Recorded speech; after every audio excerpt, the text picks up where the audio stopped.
aqui sobre neuropsicologia, neurociência, transtorno, sobre tudo. Sobre tudo. Estamos livres para falar sobre tudo. Não estamos livres, mas vamos falar sobre tudo que vocês desejam falar e que o público quer ouvir, né? Eles nos controlam hoje. O nosso público também nos controla. O público de vocês não controla vocês? Controla. Eu diria que sim, não cara. muito. No ao vivo aqui não, tá ligado? Mas, por exemplo, a gente se sente controlado como? Essas pautas, por exemplo, neurocientíficas estão muito em alta. O pessoal está curtindo muito. Então, de certa forma, eles estão controlando a gente. Então sim. Estão se controlando. Você respondeu para ele agora a pergunta dele. Quem é que estava controlando a tua resposta? Eu? Não, a pergunta dele. A pergunta dele é que controlou a tua resposta. Caramba. Né? Ele está te controlando. E você está controlando ele e agora você está me controlando. Então, não tem como a gente dizer que a gente tem controle sobre o nosso comportamento porque a gente responde para o ambiente. Certo? E a gente responde para o ambiente a partir de um conjunto de informação que a gente tem mais ou menos armazenado e que a gente consegue acessar para responder essas questões. Então a gente nunca está sob controle próprio, sempre sob controle do ambiente.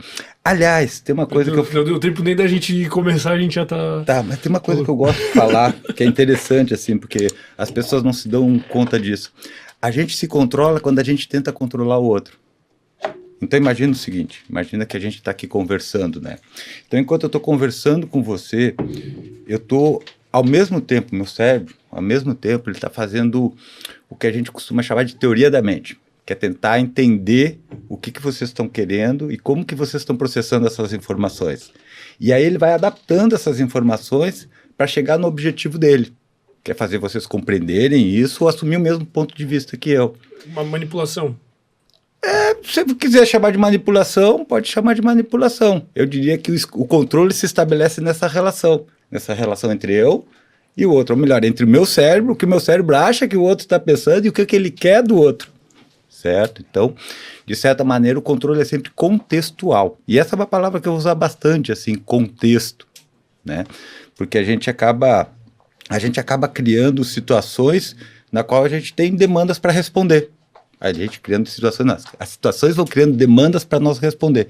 E a gente vai buscando, nosso cérebro vai buscando essas informações, organizando elas para que a gente possa dar conta dessas demandas.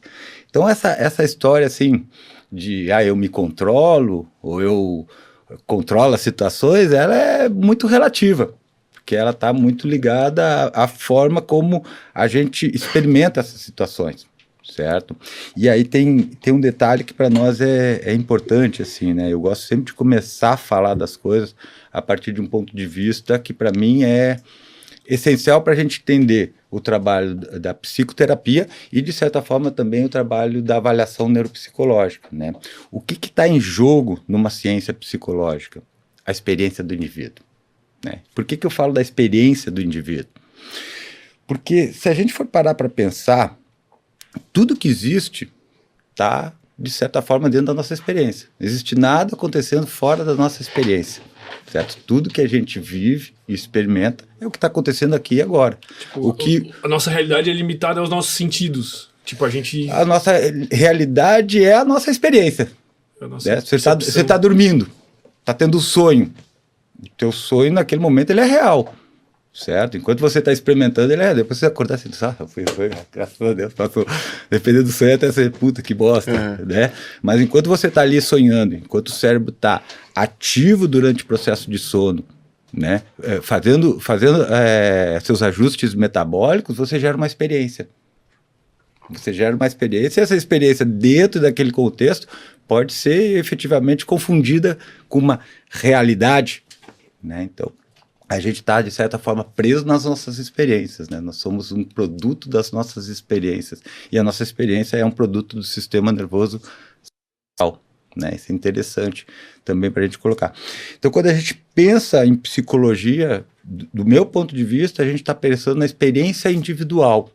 Aí depois eu vou ter que falar um pouquinho sobre essa questão do indivíduo também, né? Porque ele ganha um contorno específico dentro dessa perspectiva das neurociências, né? Mas a gente está falando de experiência, a gente está falando de como que como um fenômeno circunscrito no tempo e no espaço, gera uma realidade, que é a minha própria experiência, certo?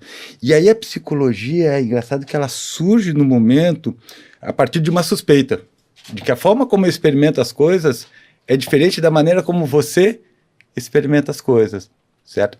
Na verdade, essa é uma questão bastante antiga na psicologia, né? A psicologia, ela em muitos aspectos, ela é herdeira da física, né? Porque no século XVIII, XIX, quando a física começou a se desenvolver, a gente tinha um problema com as medidas, porque com as medidas eram feitas com cronômetros, com observações sem grandes equipamentos, a gente podia ter diferença de uma medida, por exemplo, uma medida do corpo celeste, de um observador para o outro. E aí nasce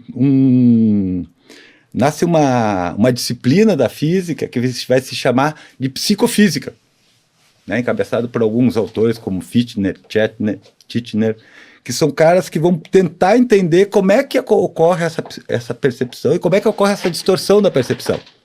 E isso vai dar, de certa forma, origem à psicologia, né? Os estudantes de psicologia sabem disso. Vai ser criado um laboratório específico, que é o laboratório da cidade de Leipzig, né? Que é considerado um ponto inaugural da psicologia como ciência, né? E a partir daí a história da psicologia vai se desenrolando a partir de um conjunto de teorias que vão tentar explicar efetivamente como nós geramos a nossa experiência, né? Outras áreas da psicologia gostam de chamar isso de subjetividade e subjetivação, certo? Então, como é que nós geramos a subjetividade, certo? Porque, por exemplo, tem experiências que são que a gente pode compartilhar. Todo mundo está vendo esse copo aqui. Certo. Perfeito, é uma experiência compartilhada, né? Posso descrever o copo e você pode, inclusive, reconhecer esse copo pela minha descrição a partir da linguagem. Mas tem elementos dessa experiência que são privados, né? Por exemplo, você, esse copo é legal, esse copo me lembra uma festa que eu fui, esse copo, sei lá, não gostei. Enfim, você pode ter uma experiência interna com esse objeto que ela talvez não seja tão facilmente compartilhado, certo? E esse é um aspecto muito interessante sobre a questão da experiência e da psicologia, porque a ideia da psicologia é a gente construir um conjunto de conhecimentos e de procedimentos que ajudem as pessoas a organizar suas experiências, né? Nós somos o produto da organização das nossas experiências. Então você vem desde que você foi concebido, gerando experiências que vão organizando o teu sistema nervoso central, e essa organização vai fazendo com que você tenha uma construção de realidade que é muito singular. Talvez não tão singular quanto a gente gostaria, mas é singular, né? Então, a psicologia é ao mesmo tempo uma ciência que busca criar conhecimentos que possam ser compartilhados, mas ao mesmo tempo fazer um design, um desenho da experiência pessoal de cada indivíduo, né? E o processo terapêutico... Mas esse problema, assim, tipo, tu falou dessa origem da psicologia entrando como uma ciência, mas eu tenho a percepção de que ao longo dos anos foi meio que se afastando da parte científica e entrando muito em questões mais pro lado de humanas do que de científico, assim, sabe? Tipo, as questões da psicanálise vai meio que, não contra, mas tipo... É diferente da neurociência em si. A gente tem que entender que na história da psicologia a gente tem vários elementos que vão construir a psicologia como ciência, né? Então, a primeira questão que a gente tem que entender é que quando eu falo do surgimento da psicologia como ciência, eu não estou falando do surgimento da psicoterapia. O surgimento da psicoterapia ele vai se dar, não essencialmente, mas preferencialmente a partir do surgimento da psicanálise, né? Todo mundo que é psicoterapeuta, de alguma forma, eu costumo falar disso, é herdeiro da psicanálise, né? E a psicanálise, ela é uma coisa interessante, porque a primeira coisa que a gente tem que entender é que a psicanálise é uma construção de um neurologista. A psicanálise não é uma construção de um filósofo, ela é uma construção de uma pessoa que parou e se deteve por um fenômeno que chamou muita atenção dela. E qual era o fenômeno que chamou a atenção dela? A relação corpo-mente. Certo? O Freud, de repente, olhou para as pacientes conversivas, né, conhecida como histérica, e disse, caramba, mano, a mente pode modificar a percepção e o comportamento do corpo, a tal ponto de fazer as pessoas terem graves prejuízos funcionais. E ele disse, puta, como isso funciona?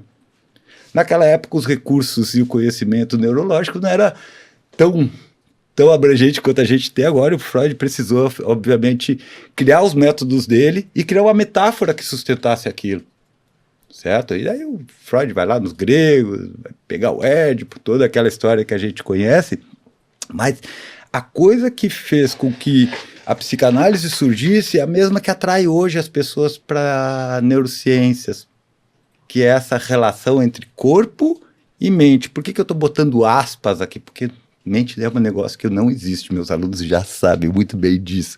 Mente é um conceito improdutivo. Por quê?